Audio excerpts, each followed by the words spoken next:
உடனே ஹalleluya glory praise the lord போசாத்தானே பொல்லாதாவியே எவனோ செஞ்சுட்டா மக்களை எல்லாரும் ஆலயத்துக்கு வாருங்க சர்ச்சில் போயிருந்து வாரிச்சு துப்பி ஹalleluya அவனை அநேக சபைகள்ல பாத்தீங்கன்னா இந்த செத்து விளையாடுவோம் அப்படின்னு ஒரு சில சொல்லுவாங்க. அந்த மாதிரி பாத்தீங்கன்னா இன்னைக்கு ஆவியானவர் இறக்கி விளையாடுறது. இறக்குறாரு ஏறாரு இறங்குறாரு ஏறாரு இறங்குறாரு ஏறாரு. கீபோர்டு அப்படி போட்டவொடனே அப்படியே வந்து இறங்கிறாரு. கீபோர்டு இசையை குறைச்ச உடனே அப்படியே இறங்கி ஓடிடுறாரு. அப்புறம் பார்த்தா ட்ரம்ஸ் அப்படி வேகமா ஏத்துன உடனே அப்படியே இறங்கிடுறாரு, இறக்குனோன்னு அப்படியே ஓடிடுறாரு. இப்படி வந்து அடிக்கடி ஒரு 5 நிமிடம் ஆவியானவர் கொடுக்குற அந்த சந்தோஷத்தையும் அந்த மகிழ்ச்சியையும் அந்த நிரப்பிடவையும் கூட ஒரு சிற்றின்பம் மாதிரி மாறி வச்சுட்டாங்க. அப்பக்கப்ப போறது ஆராதனை வேலையில டம்முன்னு உற்சாகப்படுத்தி அப்படியே உணர்ச்சியை தூண்ட வைத்து ஒரு 5 நிமிடம் அப்படியே பரவசமாகிறது, உடனே அப்படியே இறங்கிட்டு இப்படி ஆவியானவர் இறக்குறதும் ஏற்றுறதுமா இருக்கிறாங்க. ஆவியானவர் என்னமோ இவங்க கை பாகை மாதிரி அப்படியே ஆவியானவர் வந்து அலற்றார். ஆவியானவர் அப்படியே கட்டளை வைக்கிறது. ஆவியானவர் தன்னுடைய விருப்பத்தின்படி அங்க இறங்கினார். பைபிள் முழுக்கவும் பாத்தீங்கன்னா அவர் முடிவெடுத்து ஒருத்தர் அபிஷேகம் பண்றதெல்லாம் அவர் கையில் இருந்துச்சு. ஆனா இன்னைக்கு ஏத்துறதும் இறக்குற மாதிரி ஆவியாரை வச்சு விளையாண்டுகிட்டு இருக்கிற மாதிரி இருக்கு நிறைய திருச்சபைகள்.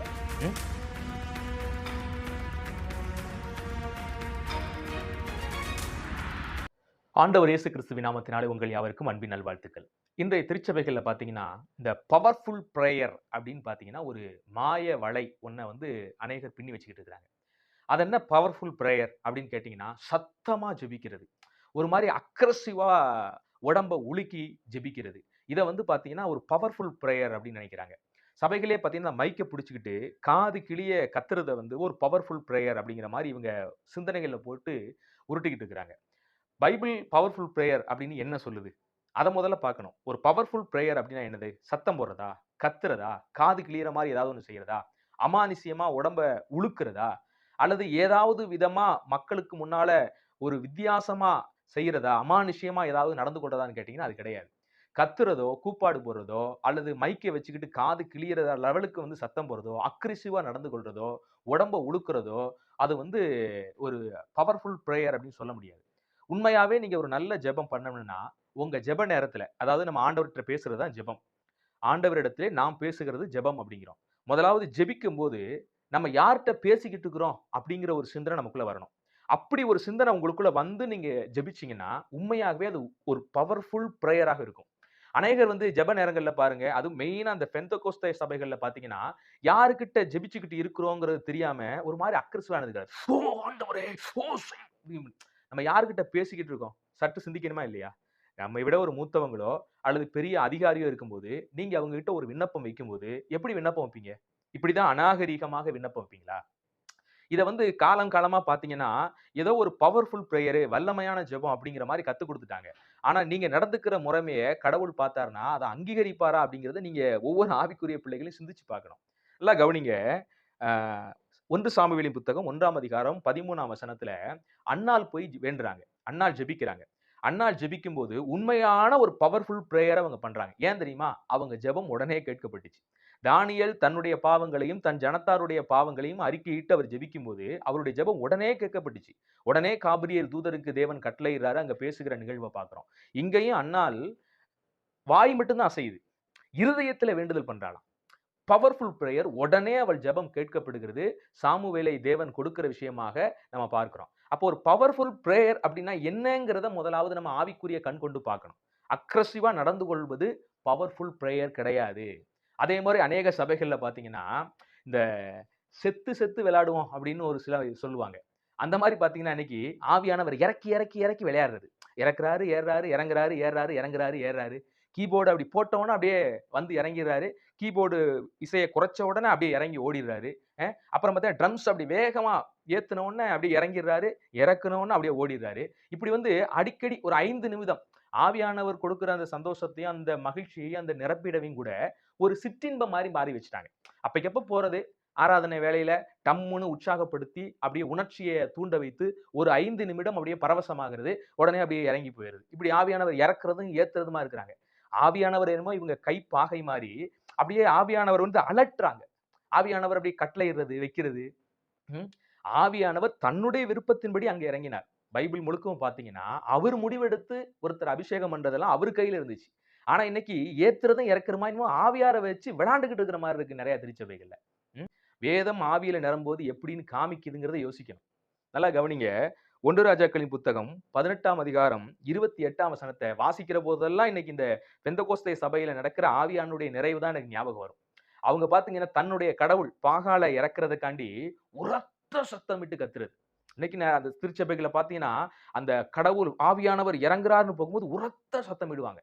ஆனா பைபிள்ல ஆவியானவர் இறங்கும்போது யாருமே உரத்த சத்தமிடல. நீங்க பழைய ஏற்பாட்டுல எடுத்துக்கிட்டாலும் சிம்சோன் மேல ஆவியானவர் இறங்கும் போதோ, கிதியோன் மேல ஆவியானவர் இறங்கும் போதோ, இப்படி பல பரிசுத்தவான்கள் மேல ஆவியானவர் இறங்கும் போதோ, அவங்க இந்த மாதிரி அமானுஷ்யமா ஏதாவது முன்னால சத்தம் போட்டாங்கன்னு கேட்டா இல்ல.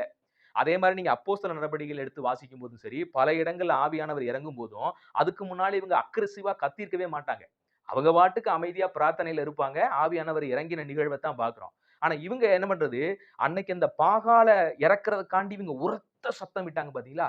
அந்த மாரி உரத்த சத்தமிடுறது, அ பரவசமாகுற மாரி கைய தட்டிக்கிட்டு, என்னமோ இறங்கிட்டாருங்கிற மாரி ஒரு மாய பின்பத்தை இவங்களுக்கு இவங்களே உருவாக்கிக் கொண்டு, இவங்களுக்கு இவங்களே ஏதோ ஒரு உணர்வுக்குள்ளாக போற விஷயத்த தான் இன்னைக்கு பார்க்கிறோம்.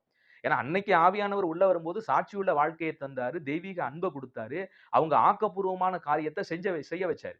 ஆனா இன்றைக்கு வந்து இறங்குற இவங்க சபைகள்ல இறங்குற ஆவியானவர்லாம் 5 நிமிடம் ஏதோ சிற்றின்பம் மாரி வந்து இறங்கிட்டு அப்படியே கடந்து போற நிகழ்வு தான் தொடர்ச்சியா நம்ம பார்க்க முடியுது.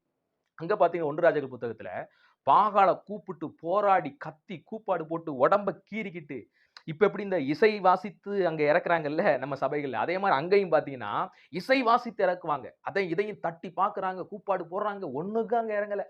உடனே இங்க எலியா வந்து பரியாசம் பண்ண ஆரம்பிச்சிட்டாரு. எங்கேயாவது தூங்க போயிருப்பாரு, இன்னும் கொஞ்சம் கூப்பிட்டு பாருங்க, இன்னும் கொஞ்சம் இசையை வாசிச்சு பாருங்க அப்படிலாம் பரியாசம் பண்ணக்கூடிய லெவல்ல அன்னைக்கு எலியா இருந்தார். ஆனா இன்னைக்கு நம்ம ஆளுக்கு என்ன பண்றாங்கன்னா பாகால் தீர்க்கதரிசி மாதிரி இவங்க நடக்க ஆரம்பிச்சிட்டாங்க. ஏன்னா இவங்க பண்ற எல்லாம் பாத்தீங்கன்னா வெளியே இருந்து கற்றுக்கொண்டதுதான். பைபிள்ல இருந்து இவங்க கற்றுக்கொள்ளல. வெளியே மத்த மக்கள்கிட்ட இருந்து அப்படியே ஒரு ஆவிக்குரிய பூச்சி பூசி இங்க கொண்டு வந்ததுனால தான் இங்க இவ்வளவு பிரச்சனைக்கும் காரணமே இதுதான். ம். ஆவியானவர் வச்சு என்னமோ ஏத்தி இறக்க வான்னா வரணும், ட்ரம் அடிச்சா வரணும், இறங்குனா இறங்கணும், நிரப்புக வீராகன்னா நிரப்பணும், பவர்னா உடனே ஏதாவது பண்ணணும். இப்படிங்கிற மாரி ஆவியானவர் வச்சு விளையாடுற கும்பலாக இன்றைய பெந்தகோஸ்தே திருச்சபைகள் மாறிடுச்சு.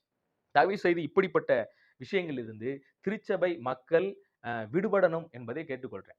பிரேயர்லயும் சரி 1 நாளாகமத்தின் புத்தகம் 7:14ல தம்முடைய மக்கள் தங்களை தாழ்த்தி ஜெபிக்கணுமா. ம். பெருமையுள்ள ஜெபத்தையோ அக்ரசிவா அமானுஷ்யமா உடலை அசைத்து ஒரு விதமா அவர் பெரியவர் பெரியவர்கிட்ட போய் நம்ம ஜெபிக்கும் போது எந்த ஒரு கண்ணியமான தன்மையோடு போய் நின்று ஜெபிக்கணும். அவர்கிட்ட ஜெபத்துல கடவுள்கிட்ட பேசுறோம், எப்படி கண்ணியமா அவர்கிட்ட பேசணும். ஆனா இன்னைக்கு ஜெபம்னு எடுத்துட்டீங்கன்னா பாத்தீங்கன்னா அந்த கத்தி கூப்பாடு போட்டு ஒரு விதமா அமானுஷ்யமா ஜெபம் பண்றதை தான் இன்னைக்கு நிறைய சபைகள் ஊக்கப்படுத்துது. அதை நம்ம இதுலயே பார்க்கும்போது பாத்தீங்கன்னா அந்த ஒரு ஒய்ஃபி அந்நிய பாஷை அப்படின்னு மோகச்சேனனை பத்தி பேசியிருந்தோம். அதிலே பாத்தீங்கன்னா அந்த மகள் அருமையா இயேசுவின் நாமத்திலே அப்படின்னு ஜெபிக்க ஆரம்பிக்கிறா. உடனே இவர் மோகன் சேனன் என்ன சொல்றாரு, ஸ்டாப் இது கிடையாது, ஆவியில ஜெபம் பண்ணு அப்படிங்கிறாங்க. மகளை ஜெபம் பண்ணுமா, இயேசுவின் நாமத்தினால ஆவியில நிரம்பி ஜெபிக்கணும்.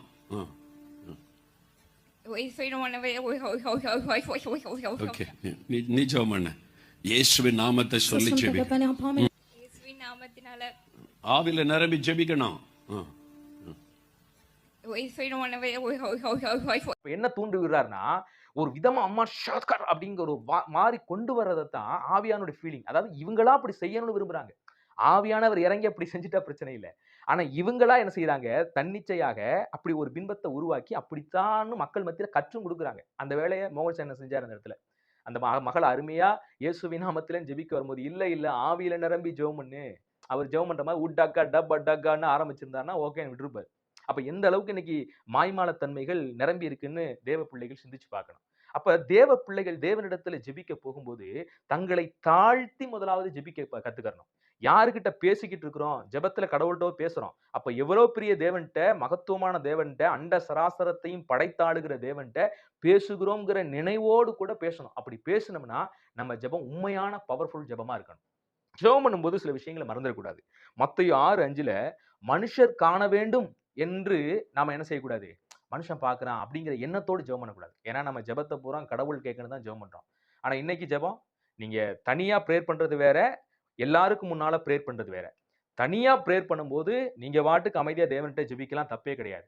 எல்லாருக்கும் முன்னால ஜெபிக்கும் போது மனுஷன் பார்க்கிறான், அவன் நம்ம ஜெபத்தை பார்த்து பாராட்டணும் அப்படிங்கிற எண்ணத்தோடு கூட ஜெபிச்சிடாதீங்க.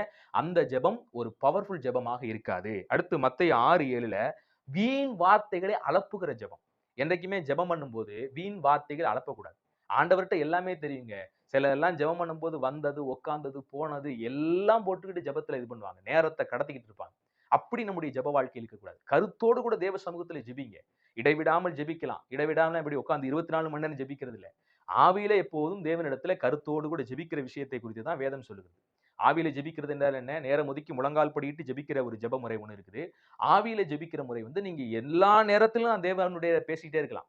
அதுதான் ஆவியில ஜெபிக்கிற முறை. அடுத்து பாருங்க மத்தேயு 23:14 மனிதர் பார்வைக்கு நீண்ட ஜெபம். மனுஷன் பார்க்குறான் அப்படின்னா, சில பேர் பார்த்தீங்கன்னா, அந்த நீண்ட ஜெபம், வசனத்தை எல்லாம் சொல்லி அப்படியே போட்டு ஜெபம் பண்றது. இப்படிலாம் பயங்கரமா என்னமோ ஆண்டவருக்கே இவங்கலாம் வசனத்த சொல்லிக் குடுத்து ஜெபம் பண்ற மாரிலாம் சிலர் ஜெபம் பண்ணுவாங்க. வசனத்த சொல்லி கருத்தோடு ஜெபம் பண்றது தப்பு இல்ல. ஆனா சிலருடைய முறையெல்லாம் பாருங்களேன், டிஃபரெண்டா இருக்கும். அவங்க செய்றதெல்லாம் பார்த்தீங்கன்னா, டிஃபரெண்டா இருக்கும். ஸோ இந்த மாரி நிகழ்வுகளை நாம் நிறுத்திக் கொள்ள வேண்டும் கர்த்தருடைய பிள்ளைகள். எபேசியர் 6:18 ஆவியினாலே எப்பொழுதும் ஜெபம் பண்ண நான் அழைக்கப்பட்டிருக்கிறோம். அதனால இதை கேட்டுக்கொண்டிருக்கிற கர்த்தருடைய பிள்ளைகள் இடைவிடாம ஜெபம் பண்ணுங்க. ஆவியில எப்பவும் ஜெபம் பண்ணுங்க. ஆனா தேவன் அருவருக்கிற வகையில உங்க ஜெப வாழ்க்கையை, உங்கள் ஜெப நேரத்தை கொடுத்து விடாதீர்கள். நீண்ட ஜெபம் பண்ணா கடவுள் கேட்பாருங்கிற எண்ணத்தோடு கூட மனுஷர் பார்த்து நாம ஒரு ஜெப வீரன் அப்படின்னு பார்க்கணுங்கிறக்காண்டி ஜெபிக்கிற அந்த நிகழ்வு. ஜெபம் பண்ணும்போதே கடவுள் என்ன போதிக்கிறான் தெரியுமா? உன் சகோதரருக்குள்ள குறைவு இருந்தா சரி செய்துட்டு வந்து ஜெபம் பண்ணுங்கிறார். மூடருடைய ஜெபத்திலேயோ, பலியிலேயோ தேவன் பிரியப்படுகிற தேவன் அல்ல, நம்முடைய ஆண்டவர். அதனால தயவு செய்து இதையெல்லாம் புரிஞ்சுகிட்டு ஜெப நேரத்த சரியாய் பயன்படுத்த கத்துக்கிருங்க. அ சத்தம் போட்டு ஜெபிக்கிறதுனால தான் வல்லமையான ஜெபம்ங்கிறத நிறுத்துங்க முதல்ல. அந்நாள் வார்த்தைகள் வெளியே வரவே இல்ல. வாயை மட்டும் முணுமுணு என்று அசைக்கிறார். இருதயத்திலே விண்ணப்பம் பண்ணியதை தேவன் கேட்டு அந்த ஜெபத்துக்கு பதில் கொடுத்தார். நீங்களும் அப்படிப்பட்ட ஒரு ஜெபம் செய்யுங்க. அதனால ஆவியானவருடைய அந்த அபிஷேகத்த தவறா சிலர் பயன்படுத்துவது போல, ஆவியானவர் தன் கைப்பாகையாக எடுத்துக்கொண்டு அவரை வந்து என்னமோ வச்சு பயன்படுத்திடாதபடி தயவு செய்து இதையெல்லாம் நம்முடைய வாழ்க்கையில தவிர்க்க வேண்டிய ஒரு விஷயம். கர்த்தருடைய ஆவியானவர் உங்களோடு இன்றைக்கு பேசியிருக்கிறார். அவருடைய சத்தத்துக்கு வசனத்தின்படி ஒப்பிட்டு பார்த்து சீரமைத்துக் கொள்ளுங்கள். கர்த்தர் உங்களை ஆசீர்வதித்து காக்கட்டும். God bless you.